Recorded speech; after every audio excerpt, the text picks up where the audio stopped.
قراقيش بالعجوة اللي كلنا بنحبها، عبارة عن كيلو دقيق، عليه كوباية من السمنة وكوباية من الزيت، مسخنينهم على النار. هنبتدي ننخل الدقيق، هنضيف السمنة والزيت مع الدقيق ونفضل نقلبهم كويس جدا لحد ما كله يتجانس مع بعض وتكون عجينة.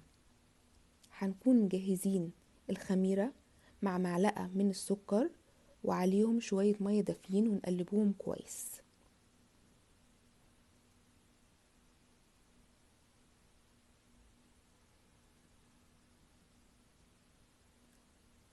هبتدي اعجنها كويس جدا وبعدين اضيف الخميرة والفانيليا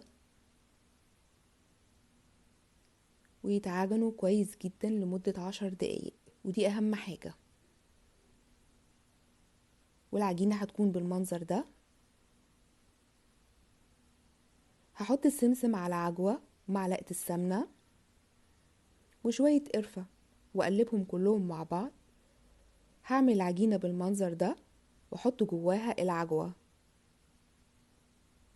هفردها وابتدي اقطعها كويس وتكون متناسق مع بعضيها، واحطها في الصواني وتدخل الفرن على 180 درجة لمدة 10 دقايق وبألف هنا وشفا.